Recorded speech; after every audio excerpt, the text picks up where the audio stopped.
Good morning, everyone. It's day 23 of our quarantine story time. Today I'm going to do Olivia the Princess. Olivia, Francine, and Daisy were playing princess when Mom rushed in with exciting news. The royal family of Postonia was coming to town to visit their vacation castle, and everyone was invited to greet them at the airport. A real king and queen? Asked Sophia. And a real princess. Princess Stephanie, added Mom. The next day, everyone cheered as the royal airplane rolled to a stop, but Olivia was pushed to the back of the crowd and couldn't see. In a flash, the princess climbed into the royal carriage behind the king and queen, and it sped away. The princess was so beautiful, said Francine. Did you see that dress? I saw her back, I think, said Olivia. On the way home, Dad and Mom tried to cheer Olivia up. Well, do you know what's even better than princesses? Dad asked. Cherry chocolate chunk ice cream, Olivia said. That's just what I was thinking, said Dad. They drove to the ice cream parlor. Just as they were about to go inside, they heard someone ask for help. It was the king of Postonia. It seems our carriage has broken a wheel, but none of us knows how to fix it, said the king. Well, Mr. King, sir, I think I can help, Dad said. He turned to Mom and the queen. This could take a while. Maybe your highnesses would like to take everyone inside for some ice cream. Did someone say ice cream? Said a voice coming from the carriage. Olivia gasped. It was Princess Stephanie. As they headed inside, Olivia and the princess stared at each other. You look just like me, they both said. The princess had freckles and Olivia's ears were bigger, but other than that, they could have been twins. As soon as they ordered their ice cream, Olivia asked Princess Stephanie what it was like to be a real princess. What do you do first thing in the morning? She asked. Ride a pony or have tea? The princess was about to answer when she spilled a tiny drop of ice cream on her royal dress. My dress, she said. A princess must never have a messy dress. I'll help you clean it up, said Olivia. I bet you get to wear pretty dresses like this to fancy balls, said Olivia. I've never even been to a ball. Well, you get to go to school and play with other children, replied Princess Stephanie. I wish I could do that, even for a day. Then Olivia had an idea. We look so much alike.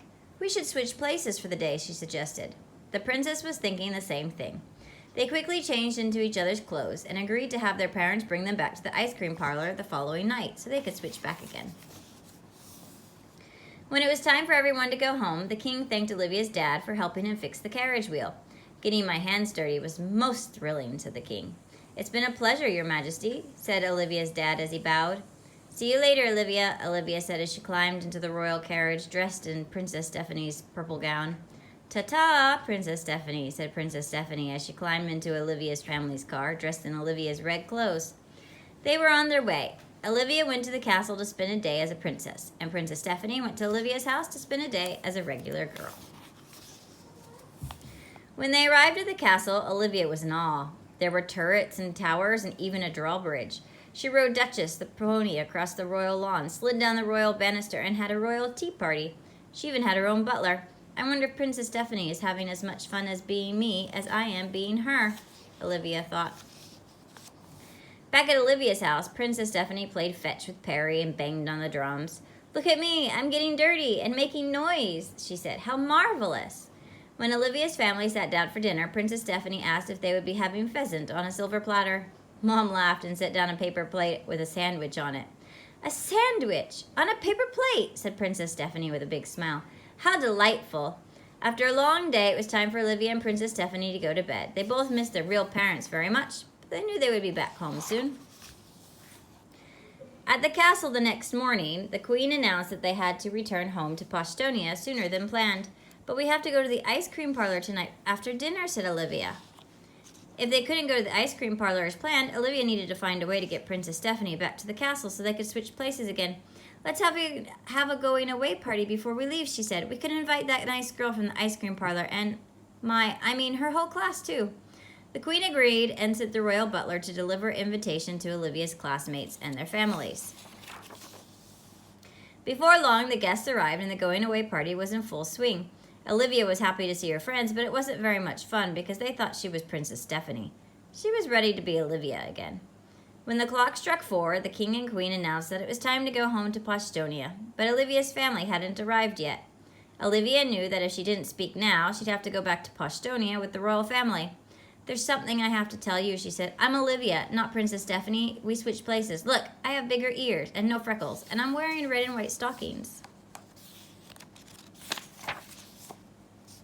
The queen let out a gasp. Princess, you're not wearing purple, she said. This jest has gone on long enough. We have to get on our plane. Now pledge to me that you'll behave like a proper princess, said the king. That reminded Olivia of the princess pledge that she had made up. That's it, the princess pledge, she said to Francine and Daisy. There's no such thing as a princess pledge, said the queen. Maybe not in Pashtonia, Olivia said, but there's one here in Maywood. Olivia began to say the princess pledge, and Francine and Daisy joined in. A princess promises to be pretty, peppy, smell nice, sparkle a lot, sing happy songs very loudly, and never ever be mean. When they finished the pledge, Francine smiled and gave Olivia a big hug. Olivia, it really is you, she said. But if you're the real Olivia, where's the real Princess Stephanie? It turned out that Olivia's family's car had a flat tire, which is why they didn't make it to the party. The king leaned out of the carriage and asked Dad if he could use some help. As soon as the carriage stopped, Olivia and Princess Stephanie ran into their mother's arms. Mom, said Olivia, I missed you. Mumsy, said Princess Stephanie, running to the queen. I missed you ever so much.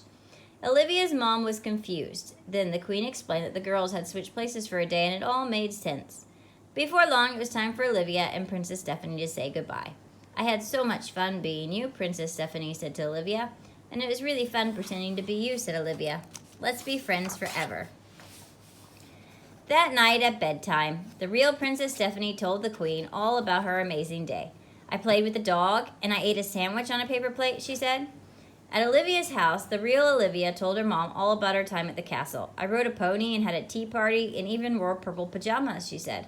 Their moms gave them a kiss and tucked them in tight, happy to have their daughters at home. It's good to be home, Olivia and Princess Stephanie said. Good night, my little princess, their mom said. Sweet dreams. And both little princesses fell fast asleep. The end.